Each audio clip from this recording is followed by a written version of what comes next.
we've rolled this engine over on this Raptor 700 to top dead center. Now what we're going to do is basically measure how far down the edge of the piston is relative to the top of the cylinder deck. And if you look down here, you can actually see this piston doesn't come all the way up.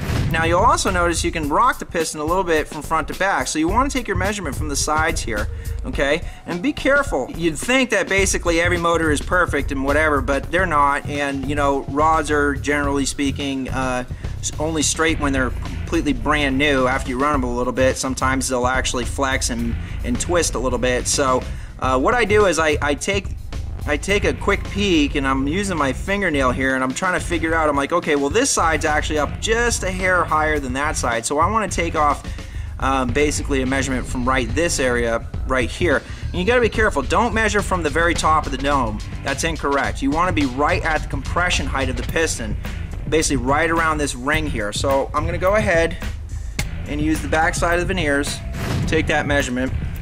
You want to measure it a couple times just to be sure. It's kind of hard sometimes to get in here with the frame being in the way and everything, but alright, I'm coming up consistently about 20 thousandths to the deck. So let's go ahead and punch that math in. So we got 20 thousandths right here, and we have 20 thousandths, because this right here gives us a little bit additional room for our valves to be hanging open. So this is, I call this deck height with a T. Don't be babbling like a fool. Say what you got to say. The very last thing we want to measure is we actually want to measure the depth of the pockets in the piston. Let's assume this is our top of our piston. Don't accommodate for the dome that's shaped like this. What you're accommodating for is what they call valve reliefs. Now valve reliefs are basically what they cut into the piston to accommodate for high lift cams. So our intake valves will actually hang down, and our exhaust valves will actually hang down into this valve relief. So what we can do is we actually can take the measurement of this depth this way to see how much more clearance the piston will give us as far as the manufacturer, how much tolerance they left us in that. So let's go ahead over back to the bike and take that measurement real quick. Alright, so we're back over to the bike, and we're going to go ahead and measure our valve relief. Start with the exhaust. Make sure your veneers are zeroed. And we have 93 thousandths on the exhaust. And on the intake side, we have 183 thousandths. So let's go ahead back over and punch that math in. Okay, so we had 93 thousandths on the exhaust side, so 093. And then on the intake side, we had 183 thousandths. And this is for valve relief.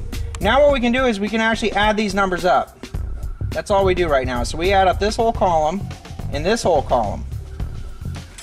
Get out the trusty calculator. This comes out to 309 thousandths. Phone again. This is 282.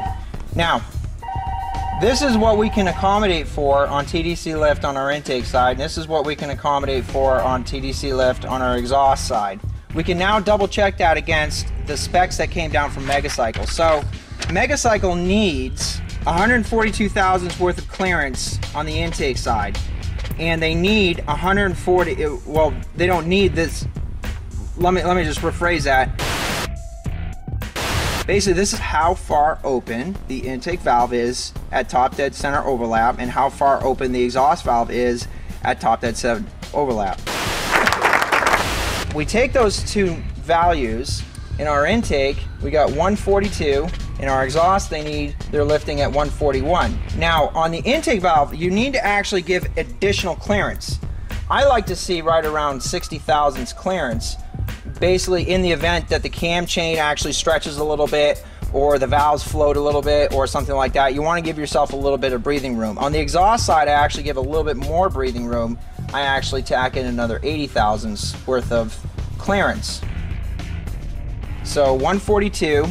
So we actually need 202 thousandths worth of clearance on our intake side, which we're good because we have 309 and we have 202. Now on the exhaust side, we need 141 plus 80. We need 221 worth of clearance. We have 282. So this works and this works. If this is really close, or basically you don't have enough clearance, that piston has to come out, and the valve reliefs need to be recut. KMS Performance doesn't recut the valve release. We actually send them off to be cut. I know that Racer's Edge actually cuts them in-house. I think Kent Cycle Tech does as well. So you may want to just check with your local builder just to see who can recut valve reliefs and pistons that are already manufactured to accept this cam. If you have any questions as far as, or any doubts as far as, will this cam, you know, harm your piston or valve train, you know, by making piston to valve contact, the best thing to do is actually clay the top end. You lay in little pockets of clay in your valve reliefs, you install the camshaft, install the head, torque it down, roll it over, and then basically remove the head, cut the clay, and measure your clearances. We have clearance, Clarence. And again, you want 60 thousandths on your intake side, and you want 80 thousandths on your exhaust side. Now, one last thing I'm going to talk about is radial clearance, and this is the clearance basically front to back around the valve.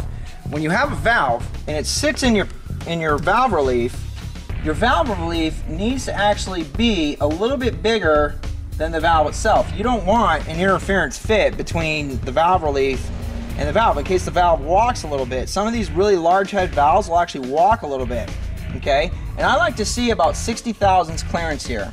The only way that you can measure radial clearance is by using clay. However, if you call the manufacturer of the piston, whether it's CP, JE, I've never called Wiseco and talked to those guys, so I don't know if they would have the specifications, but pistons that are professionally made, actually they'll make them for a very particular size, oversized valve or stock valve. So you want to get that information from the manufacturer or the builder that actually built the machine for you originally, or basically who you got the piston from. Track that down, figure that out, because if you can't get that information, let's just say the piston was cut for +1 valves and you're running +2 valves, pockets need to be recut. You need to take that piston out and recut them. Don't second guess that. If you can't locate that information, the only way you're going to get your clearances is by going, dropping clay in the motor and rolling it over and checking the clearances as far as the depth clearance and the radial clearance of the pocket. Now what we're going to go ahead and do is install the valves, and we're going to set the spring height. We're now going to go ahead and check our installed spring height. Now the good guys over at RG Spring actually set us up with some really cool springs to run this X7. You cannot run the standard kibble white valve spring kit or the standard RD valve spring kit, but this cam has 520 lift on the intake. The kibble whites actually are good to about 480, and I think the RD standard kit's is good to about 420. So you actually need to get special springs. So we actually had special springs made on the X4 cam. There's a grinding procedure that needs to take place, and it explains a little bit of it in here, okay? Your rockers may already be ground for an X4. You actually need to recheck this clearance and go through this procedure again for the X7 just because the lobes are dramatically different. Now to check our installed height for our springs, the spec that came down is 1 inch 410 thousandths for our installed height. Now to figure out the installed height, you take your trusty retainer, you take some keepers. Someone's going to be saying, how was the guy calling that day? So to check the installed height, get myself a little bit of grease and wrap it around like that. So now we just basically pull this thing up, is we're actually going to measure how high the spring is going to be once it's installed and the valve is fully seated. Easiest way to do it is you just measure straight from there to there and actually use the top of it. Okay, so we got 1485. And now we take a retainer and we take that measurement out, 1.485, and then we minus 68 thousandths. 1.485 minus 0.068 gives us a grand total of 1.417. So basically we're about 7 thousandths off. I need to make up for 7 thousandths worth of clearance. That'll do it right there. That's a 9 thousandths shim. Remove the base retainer, put the shim underneath and reinstall the base retainer, and you're good to go on that particular valve. We're gonna go ahead and put this thing together, and then we're gonna go hit the drum and see what this X7 cam does. All right, so we just went ahead and put in the X7 camshaft. We adjusted the valve clearance and everything. Now we're ready to go ahead and run it. We're basically gonna close this thing off. I'm making some back-to-back passes. That way we can show you how much more power the X7 gives over the X4. Like I said in this test, what we did was we left the bike on the drum, performed the change on the drum. That way the readings are accurate, so the horsepower gains are completely accurate. That way, if you unload a bike and reload it, you can get different numbers. So this actually gives you true gains from the X4 to the X7. I just want to give a shout out to Adam Jacob for letting us use his bike for this experiment. And thank you all for watching. Let's do some runs.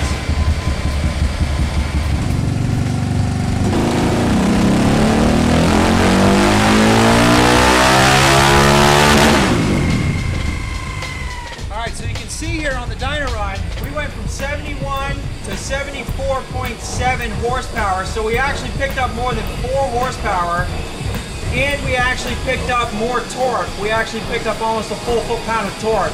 So you can see that the X7 actually didn't hurt our low end, but actually gave us superior top end performance. I want to thank you for your time. You have a great day.